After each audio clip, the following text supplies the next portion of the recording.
I woke to a stillness so complete, it set my teeth on edge, as though the world had swallowed every sound and exhaled only emptiness in its place.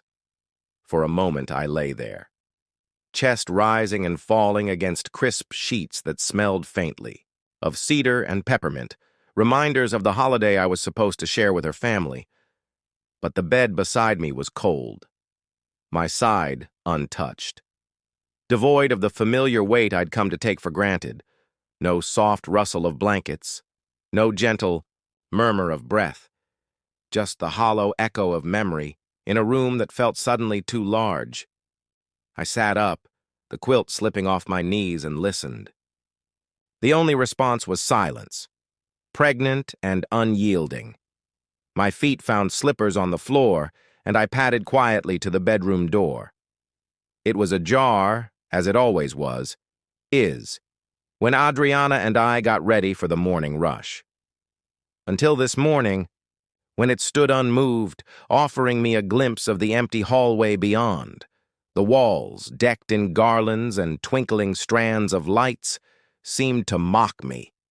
It was Christmas Eve, the pinnacle of tradition and togetherness, and I was neither pinnacle nor part of anything. My heart thudded painfully as I descended the staircase, each step creaking a little louder than the last. At the foot of the stairs, the living room lay bare. Our tree, a tall, noble fir, still held its ornaments, hand-painted baubles from years past, tiny wooden figurines, a star perched at the top. Beneath it, the assembled gifts waited silently, wrapped in metallic paper that reflected the fairy lights as though they were trapped fireflies. I reached out, fingertips grazing the edge of a box bearing Adriana's name in sweeping calligraphy, and felt the heat of betrayal pulse beneath my skin. No footprints in the snow-dusted doormat, no luggage in the foyer, no happy chaos. I swallowed hard and moved to the front door, willing it to yield some sign of their presence.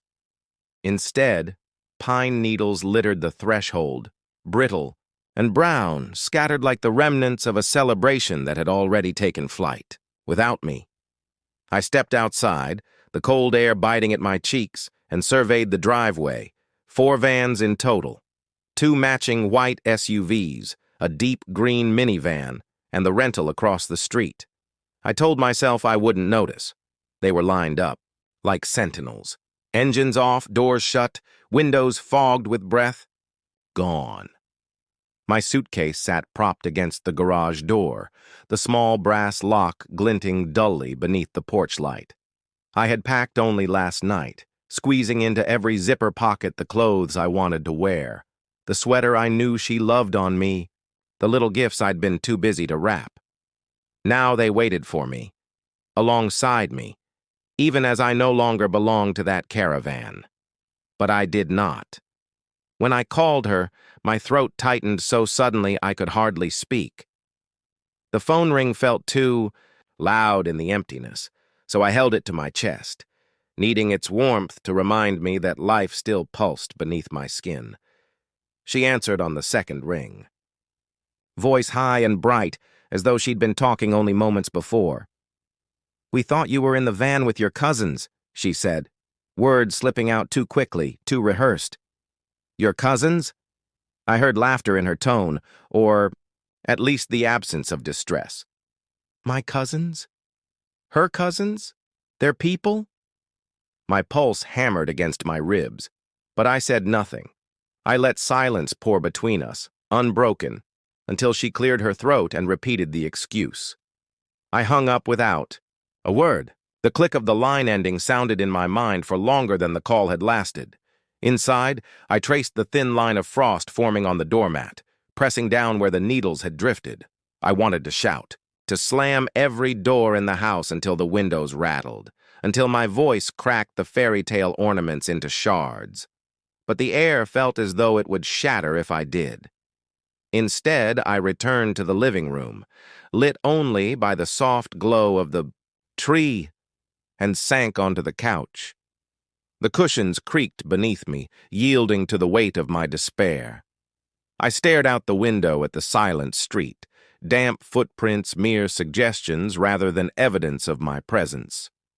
Outside, the world looked untouched by loss, as though everyone else had simply carried on, unaware of the devastation in this one house. Christmas Eve was supposed to mean laughter around the fireplace, mugs of hot cocoa, plans for tomorrow's snowball, fights and midnight carols. Instead, the only sound was my own breathing, and the faint hum of the refrigerator in the kitchen beyond. I rose and wandered in that direction, pushing aside a strand of lights that had fallen from the garland. The countertops were empty, save for the dish of gingerbread cookies I'd set out for Santa, cookies that now felt like a cruel joke. I lifted one, its sugary aroma warming the chill in my lungs, and bit down, tasting cinnamon and regret.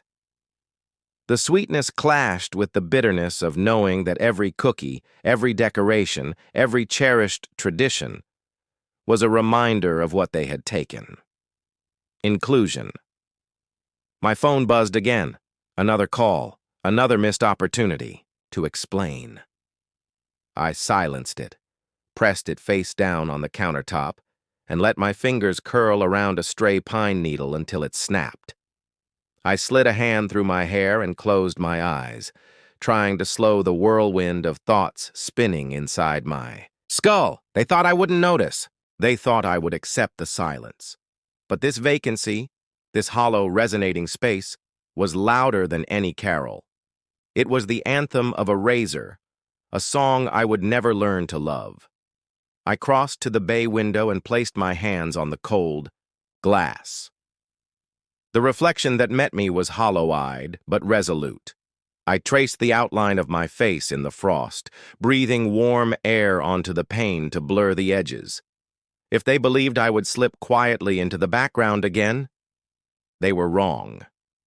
This silence would be the spark. The quiet that didn't feel holy or peaceful would ignite something they could not ignore, and despite the ache in my chest, despite the sting of their cruelty, I felt the first flicker of strength, an ember, glowing, in the emptiness they left behind. Of their calls for years. Today I chose not to. The coffee had gone cold by then, but I didn't care. I'd learned to find comfort in the silence, in the quiet strength that came from finally putting myself first. And as I watched the Christmas lights twinkle in the reflection of the darkened TV screen, I knew the hardest part was over. I had found my voice in the spaces between their calls.